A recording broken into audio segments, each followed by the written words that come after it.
Good morning. Welcome to Unity of Lexington, and wherever you are on your spiritual path, you're welcome here. So we're going to begin this morning with a wonderful song written by John Lennon, and I always play it a lot the first of the year because it just gives me hope for the future. And since we're talking about evolutionary enlightenment, I thought it's a good idea to play this song this morning. And it's played and sung by Reverend Dale Worley, W-O-R-L-E-Y. He's at Unity of Savannah, I believe. I think he has a website even that maybe I could tell you about. Sacred Place Ministries, www.asacredplace.net. You can look him up and buy some of his music. But it's Dale and his band, and I went to a retreat in North Carolina where they were the music for the event. Oh my gosh. Of course, you know me, I love music, so I hope you enjoy this song. It's, again, Imagine by John Lennon, so we'll get that going.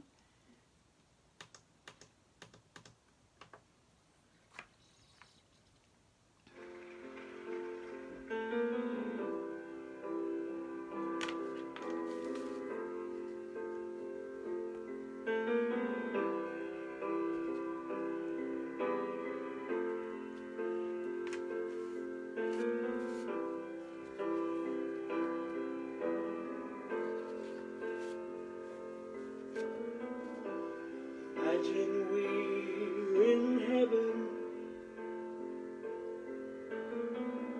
It's easy if you try. No hell below us, above us only sky. Imagine all the people living for today. Imagine there's no country. It isn't hard to do.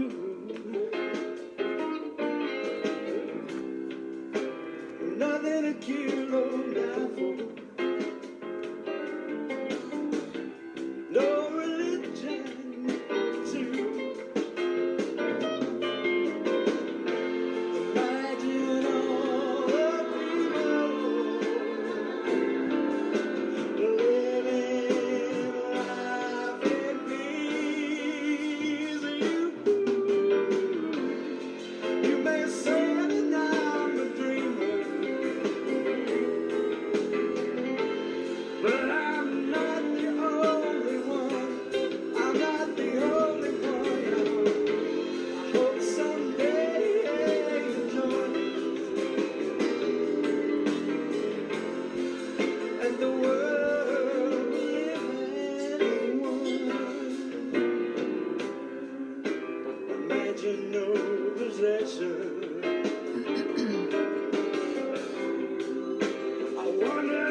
hope you enjoyed that.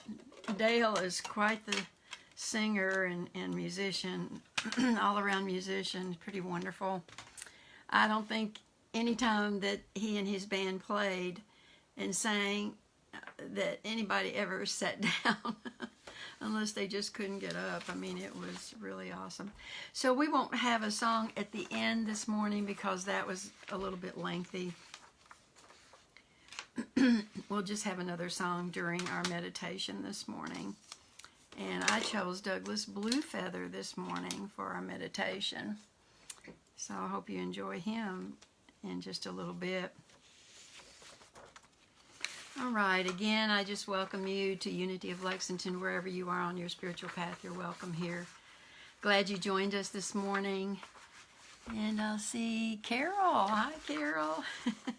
Sometimes I can see pretty good, but most time I need these due to my eye surgery. So y'all keep me in your prayers about that. I have double vision as a result. All right, I want to thank everyone who's supporting Unity of Lexington. And again, I wanted to just mention we no longer have a website, but a lot of that has to do with the fact that it's been the holidays and I've been so busy with other things. But I'm going to go back to work on it here probably in February or March, so to see if we can get it up and running. But if you want to donate, you can donate through the mail, the post office, and our address is listed on our Unity of Lexington page under the link About. And also you can go up on our page and hit the link Shop Now, and you will be able to shop with your tithe to our spiritual community, so I appreciate that. So again, the order of service this morning is a little bit different than it normally is, but that's okay. And today is the second installment in a talk that will conclude next week, so I hope you enjoy it. So let's begin with our Unity prayer list this morning. We pray for peace and harmony in our community, nation, and world, and for divine wisdom for our national and world leaders. For all those who are suffering from and have transitioned due to the coronavirus, for their grieving families and friends, as well as our first responders, frontline and essential workers, especially Nicole and Leslie. Please pray for healing for Reverend Megan and her family and the sudden loss of her sister, Diane, Ginger, Bill J., Tanja, Patrick, Sharon, Katie for a healthy delivery of her baby, Dennis, Dwayne, David, Charles and family, as Charles did make his transition this week. So hold them all in the light. Pammy, Taylor, Larry, and Liz, Mackenzie, Chris and Colette and family in the sudden loss of their daughter Jordan, Taylor and family, Jeanette, Belinda and Hans, her father in Germany, Dan and Karen, Dennis and Karen, Hillary and Margie. So if you'd like prayer support, you can private message me on Messenger or write to me at revcarolunity@gmail.com. If you forget that, I'm pretty sure my email is on the Unity of Lexington page. This morning I chose Daily Word that is published by Silent Unity, and it's a little booklet that I keep on display in my kitchen and read every morning. The word for today is embark, and the affirmation for today is I reach for new opportunities with enthusiasm. We always think of the first of the year in terms of new opportunities. Today I rekindle my faith in the power of new beginnings. No matter what I'm about to embark on, I bring great enthusiasm to it. I push past any fears or trepidation that have been holding me back and keeping me in my comfort zone. I believe in the power of passion and that my gifts and talents will carry me far. I embrace a beginner's mind and heart as I embark on new opportunities. I trust the people I meet, the places I go, and things I learn will help me be ready, willing, and more than able to do everything that I am called to do. aware of the power, life, and love of the divine within me. I am grateful for everything that has led me to be ready to embark on each of my new beginnings. The scripture for today is taken from the book of Isaiah, chapter 43, verse 19. I am about to do a new thing. Now it springs forth. Do you not perceive it? And I know Spirit is saying that through each one of us all the time, not just the beginning of the year, but I think it's especially in our minds at the beginning of the year. And again, the affirmation is, I reach for new opportunities with enthusiasm. Yes, and by the way, that was not today's. Sometimes I choose from different dates. So we're going to proceed with our meditation this morning. And it's a futuristic meditation that I ask you to take part in. And I hope you enjoy it. And again, I apologize for this is always a bit of a challenge for me.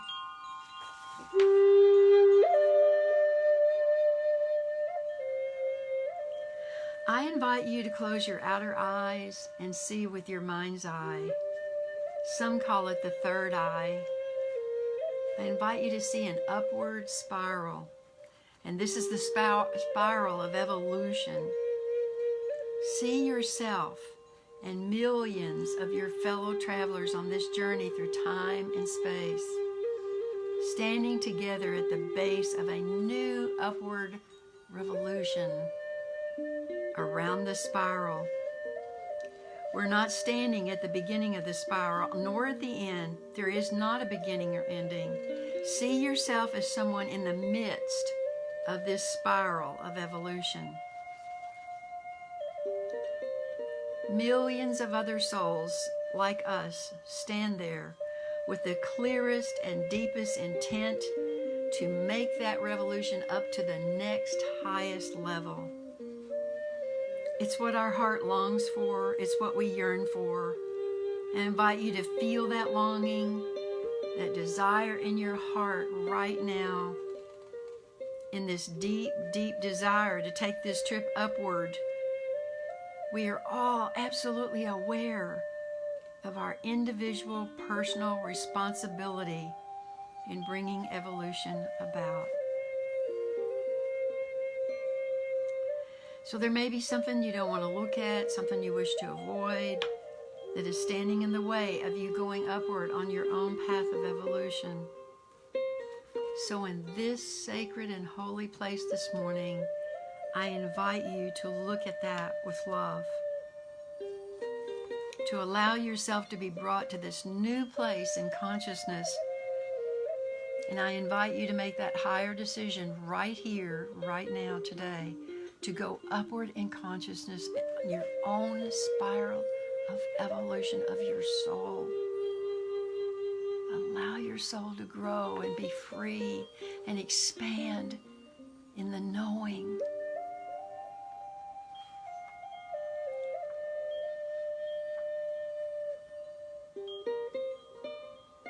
Let us in this moment see everything that we have experienced up to this point as being necessary for our own evolution. Necessary for when we go higher, we take so many people with us. And God knows that now so many of us need to go higher.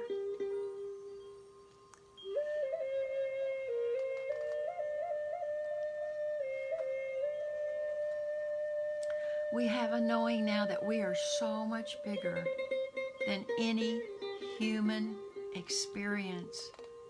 We are fully human, but we are fully divine. And we have that knowing in this moment.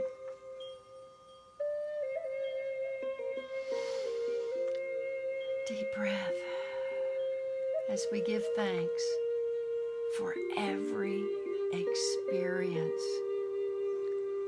all that has been or will ever be. It's all good. It's all a move upward and onward. And we know that Spirit will absolutely guide us going up this spiral. We'll be guided every moment. We never need feel alone or concerned or fearful. God has given us everything we need to make this upward spiral move. Thank you, God. Thank you, God. And so it is. Amen and amen.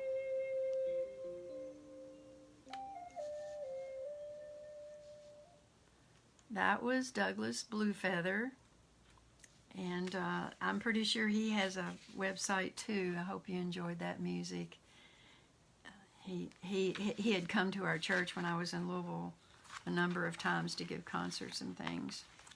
Gosh, I miss those days, being able to bring in people sharing their gifts, people like Dale Allen Hoffman and Douglas Bluefeather and just Mary Manning Morrissey, and just so hold the vision that we can do that again someday. I certainly am holding that vision.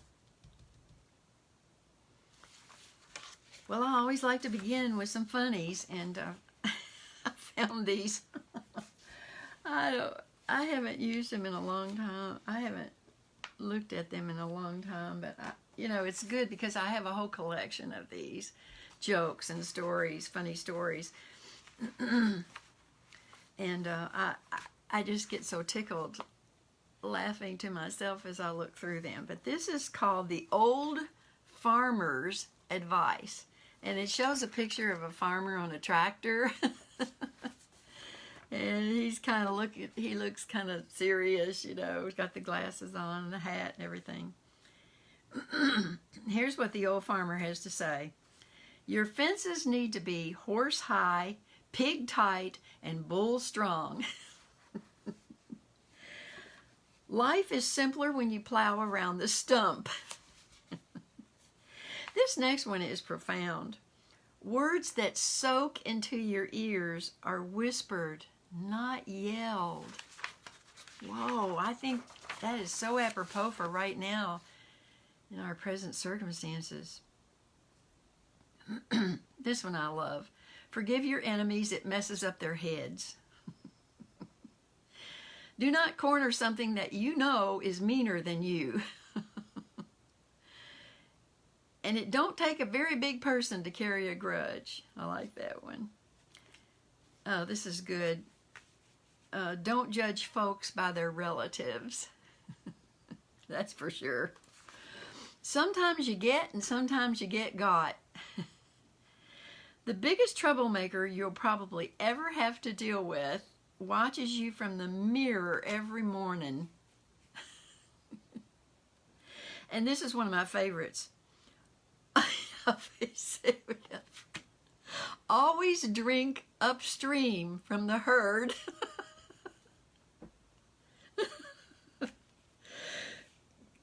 Good judgment comes from experience, and a lot of that comes from bad judgments. Letting the cat out of the bag's a whole lot easier than putting it back in.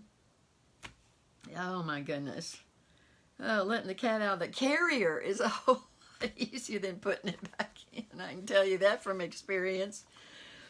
And finally, another one of my favorites. If you get to thinking you're a person of some influence, try ordering somebody else's dog around.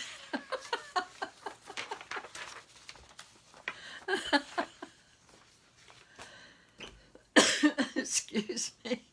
Take a drink. Oh my goodness, I don't know where they come up with these things. Excuse me. Got myself tickled and started coughing. All right, this is part 2 of 3 in the talk on Evolutionary Enlightenment. It's based on the book of the same title by Andrew Cohen. So here's an eye-opening concept. The universe can only evolve through you because you and I are the vehicles through which the manifest God expresses. So last week we began this journey exploring this book. And by the way, you don't have to have the book. I'll give the quotes to you. So before I start, hi Peg, hi Patricia. Glad you're here. Good morning. Last week, we began by studying the 5 tenets that this author puts forth, the 5 principles or teachings, however you want to say that, but he says tenets, T-E-N-E-T-S, so I'll use that term. We explored the first 2, of which I said there are 5. So let's briefly revisit the first 2. The first one is clarity of intention, and this is idea that's put forth that there's a true power in our clarity of intention, and the intention we have in this exploration is to evolve, and it's a laser focused clear intention to live from our authentic self, which is a capital S, and to move more deeply into God consciousness, to move more deeply into dropping this business of identifying with our roles, our earthly roles, our personality, that kind of thing. So that's the first one. Clarity of intention is important to be able to experience evolutionary enlightenment. The second one is the power of volition or choice. And this is called the power of taking responsibility. And this principle asks us to be responsible for the destiny of the evolutionary process, which is here and now as us, as ourselves. And I think a lot of people don't really understand that because it's quite the complex teaching, but it is a truth. So today we're going to explore the next 2. And the third Sunday, we'll explore the very last one. So principle or tenet number 3, and you're going to love this one, and I'm just the messenger. Facing everything and avoiding nothing. It kind of reminds me of Michael Singer's book, The Surrender Experiment. He spent a year saying yes to everything. Fascinating book, fascinating man. He's a Hebe. Remember last week we talked about Hebes, highly evolved beings? Michael's one of them. So I'm going to share an excerpt from the book today with you about this principle of facing everything and avoiding nothing. If you are bold in your spiritual intention, and if you dare to heroically aspire to take responsibility for evolution's next step, you simply cannot afford to have your awareness obscured by the ego's need to avoid. Indeed, for those of us who have awakened to the impulse to evolve, and who understand at least to some degree that the destiny of the interior of the cosmos is dependent upon our conscious evolution, cultivating clarity, transparency, and inner freedom then becomes a matter of great urgency. If you are deeply committed to this evolutionary endeavor, you will want to face everything and avoid nothing. Because the last thing you want to do is act out of some unconscious motive in such a way that would obstruct your own higher development. I think I've seen a lot of that in the news lately. You practice the third principle as if your life depended upon it. Because when your life is dedicated to the evolution of consciousness, your life does depend on it. Truly. So what does it mean to face everything and avoid nothing? Well, think about how many times in your life you may have buried your head in the sand, so to speak, about something. For example, you may not have wanted to look at your own behaviors or attitudes. I have not. I've done that, where I didn't want to look at it, where sadly I was into blame and said it was other people's fault. They did it to me, living my life from the outside in, I try so hard now not to do that. So, for example, we may not have wanted to look at our own behaviors and attitudes. And do you know there are some people that don't even want to look at their checkbook because they don't want to look at the bad news. They don't balance their checkbook. They just let it go. They don't want to face it. Or you may not want to look at somebody else's behaviors because that might mean you would have to make some major changes in a relationship. Wow. And it might be a destructive relationship that we need to look at. So it takes courage to be honest with yourself and others. And it can be really painful to experience the fullness of our feelings. Maybe about an unrewarding, difficult job, or the effects of as I said, of a destructive relationship. Author Amanda Owens, in her book called The Power of Receiving, there's a lot of people out there they can't receive. You try to give them something, you try to, and they just, no,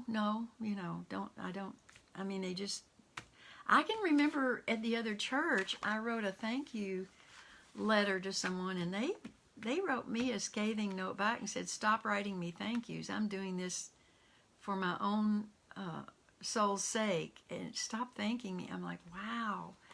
It's the circle of giving and receiving. So that was a shock to me. So anyway, what Amanda Owens in her book, The Power of Receiving, she suggests that we receive everything and decide later. Wow. And she means that we need to be open to all the data we're getting from our environment, including the inner environment of our feelings. And then we can decide later what we want to do with those feelings.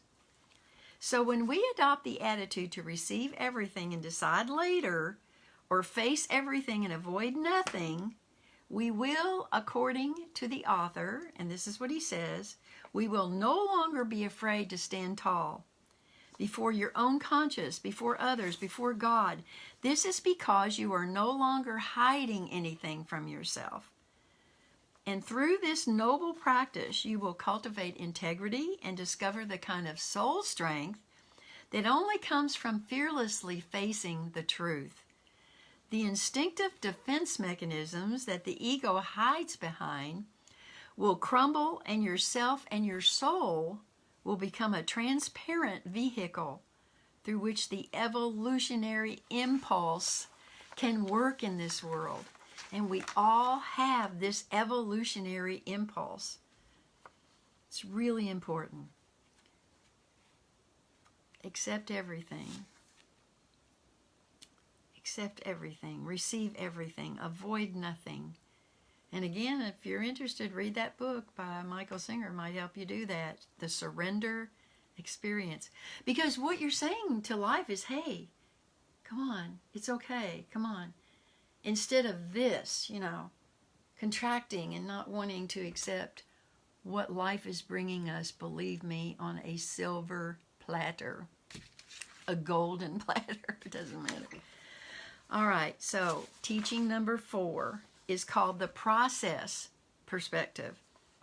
Now here's what Ernest Holmes says in Science of Mind. Our faith does not burst forth fully formed. I think he said orbed, but that means formed. Well, our enlightenment doesn't either. It's very much a process. We are a process. So this 4th tenet is called the process perspective. It's all a part of what the author terms the vast cosmic process. And he says, as humans, we are compelled to break through the habit of compulsive personalization. So guess what? It's not really about me. It's really not all about us. We like to think it is. That's the personalization. That's the personality coming through. In Unity, we teach you have an individuality that needs to come through. This is your God consciousness. This is your, this is your divine. So you've got the personality, and then you've got the individuality. Try as best you can in your life to always go within to the individuality, the divine, to make your decisions. Go to your heart. Personality lives up here in your head. Oh, I got all kinds of stuff going around in there. I don't know about you. This is where we finally realize that all events and experiences, both internal and external, are products of the evolutionary process. When we realize this, and only then, we can see it from the perspective of a process versus the limited vantage point of our personal egos. This is where we discover life is not a personal drama, but is in fact an evolutionary process. Gosh, guys, that's a big jump, going from a personal drama to an evolutionary process. I realize that's a big jump, but it is a much, much, much needed jump we must make as humankind. If we want to evolve out of what's going on right now, we have to stop making it personal drama and move into this evolutionary process where, as the Tao says, everything works together for our good. Everything.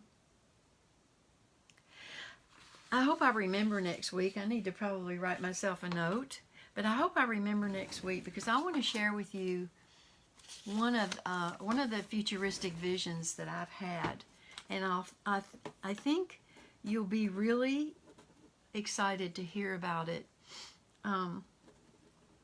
It was a vision, and it was one that God gave to me to help me increase my understanding of what's happening in the world.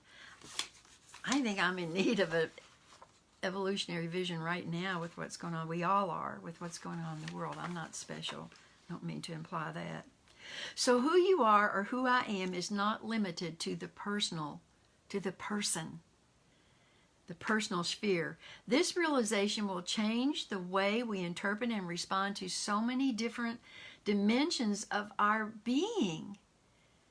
We will still be who we are, with our hopes and our dreams and our aspirations. Yes, I'm not saying ditch all that, our joys and our sorrows, but if we make that jump to realizing that this is an evolutionary process we're going through, not a personal drama, which is so, little thinking. This is my personal drama. Here it is. Look at it. Oh my gosh, I've just done that so many times. And I'm just surprised people don't go, oh, here she goes again. So when we're able to jump from the personal drama to the evolutionary process, we will see it all from the higher perspective of the cosmic process. Oh, then there will be this huge, great context in which we can make decisions, this huge newfound space in which we can make appropriate choices. The process perspective is all about a bigger context. Bigger context. I can share with you that Patricia is saying to us, laughing out loud, that this hits home. I hope that it touches everyone's heart, and thank you, Patricia, for sharing that, because it hits home with me too. Seeing what I've seen in the media in the last not quite a week, I have realized that I must find a way to view all of this as an evolutionary process. Most importantly, my part in it, right? Now, I will tell you that I spent a lot of time standing in front of my television set, watching all this unfold and saying the prayer for protection, asking God and the angels to be present through those people. It's not easy, but that is, to me, the bigger context. What I'm seeing on the screen is the personal drama, but what I'm experiencing within is my evolutionary process as an individual soul and a creation of God. So, we will see our personal stuff, which I admit and especially what I was talking about with what I was seeing in the media, at times it can seem overwhelming. But we will be able to see it from a larger context, and our drama of personal desires and concerns becomes secondary to the prime directive of the authentic self with a capital S, which is the evolution process itself. Now, I know this stuff is really meaty, but it's so important. I'll watch my time here. So as we're going through these tenets and these principles, observe what happens. Observe what comes up for you. Observe whatever questions might come up for you. So I'd also urge you to read Gary Zukav's book, The Seat of the Soul, which I brought here in my office this morning. He has an entire chapter in this book on evolution. And I know it's backwards. It says Seat of the Soul, and it's Gary Zukav, Z-U-K-A-V. This is my second Bible. So I have some excerpts on evolution I want to share with you this morning. He writes, we are evolving from 5 sensory humans into multi-sensory humans. That's the same thing as I explained earlier. People stuck in their personality are acting out of the 5 sensories. People who have moved up on the spiral of the evolutionary process within their soul are multi-sensory humans. Our 5 senses together form a sensory system that is designed to perceive physical reality. The perceptions of a multi-sensory human extend beyond physical reality to the larger dynamical systems of which our physical reality is a part.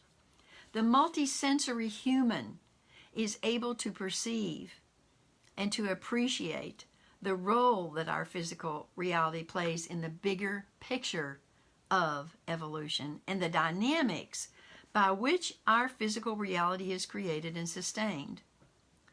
This realm of the evolutionary process is invisible to the 5 sensory human. So when the personality comes fully to serve the energy of its soul, that is authentic empowerment. This is the goal of the evolutionary process in which we are involved and the reason for our being. Every experience that you have and will have upon this earth encourages the alignment of your personality with your soul. Every circumstance and situation gives you the opportunity to choose this path, to allow your soul to shine through you, to bring into the physical world through you its unending and unfathomable reverence for and love of life. Whoa. Take a deep breath. Sit back and take a deep breath. You are here because you are crucial to the evolutionary process. You have a contribution to make, as I do, to the evolutionary process, not to your personality, not to your 5 senses. As he said, those things are part of the evolutionary process, but they're not at the heart and the crux of it at all. So, I'm going to close with a funny, I don't know how many of you are familiar with Lewis Black, but I think he's hysterical. I mean, it's hard sometimes to get through the curse words, but if you can get through the 4-letter words, what he says is just, there's so much truth in what he says. And I love that part. So years ago, I heard him say this, and I can just see him standing up there in his black leather jacket and pants and all, and he's just a very animated person. Comedian Lewis Black. He's talking about his encounters with people who don't believe in Darwin's theory of evolution. And this is what he says about those people. Now realize that this was years ago and we had a different president then. So he says, some people actually believe the world was created in 7 days. President Bush course, who was president at the time, believes the world was created in 7 days. I never thought I'd see the day that we would elect a president who thinks the Darwinian theory of evolution is bunk. Anyway, he says, whenever someone says to me they think the world has been created in 7 days, I hold up a fossil. I hold up a fossil and I yell, fossil, fossil. And if they keep on talking, I just throw it at them. Oh my gosh. It really takes me back to the time when I took my first geology class and anthropology classes at University of Kentucky. And it was a theater class, and I was sitting up there. And at the time, I was practicing another religion who did believe that the world was created in 7 days. And wow, I was in my 30s, my early 30s at the time. I remember coming home after experiencing those classes and going, how could that be? We have carbon dating here.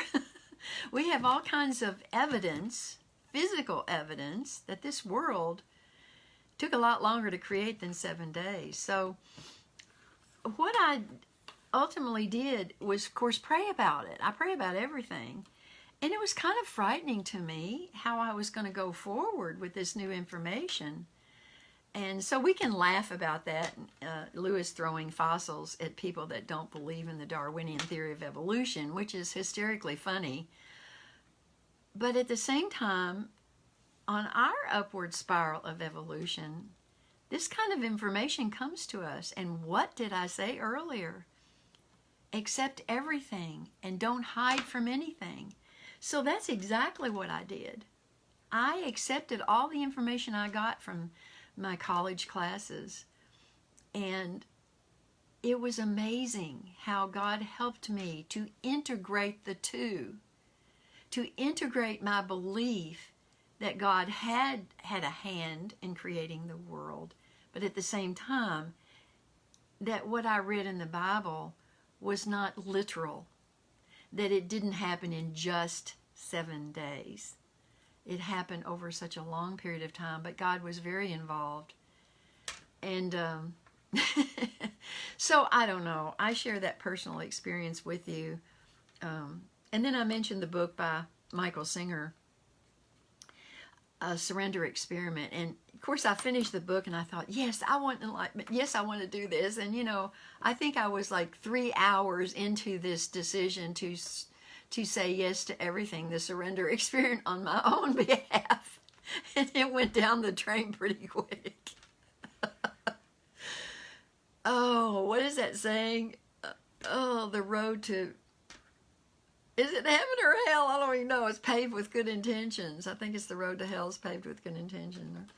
I don't know. It's not easy to live this life with 1 foot fully in the divine and 1 foot fully in the earthly experience. It really isn't. But hey, we keep on keeping on. And I did not know when I started this series that things were going to happen the way they did with all the riots and things and the deaths. I had no idea, but God did. So I really think this information is going to help us move through this civil unrest and this rioting and all of these changes that are coming about. Yes, from an evolutionary standpoint. So I really hope you have enjoyed what I've shared with you. My talks are all archived on Facebook and they appear later on YouTube. So you can recommend to some friend or family member if they want to watch these talks and listen to these talks, that they can do that on YouTube and they don't have to be a member of Facebook. So, but gosh, my talks go way back on Facebook. I don't know how long they keep them all. So I'm going to close this morning. Again, join me next week for the 3rd installment, part 3 of 3 of Evolutionary Enlightenment. And I hope you've really enjoyed it. And so I'll just close this morning by saying the prayer for protection. The light of God surrounds us. The love of God enfolds us. The power of God protects us. And the presence of God watches over us. And wherever we are, God is, and all is well. And I again remind you of one of the statements of belief that I hold personally, and I do believe that Unity does as well. There is only one presence and one power active in my life and in the universe, and that is God, the good, omnipotent. So I hope you have a wonderful week. Along with, I know all of you and many, many others are holding all of the scariness in prayer. So whenever you feel afraid, just close your eyes and remember there's only one power and one presence in this universe, God the good, omnipotent. I love you. Thanks for being with me this morning, and I'll see you next week. Bye.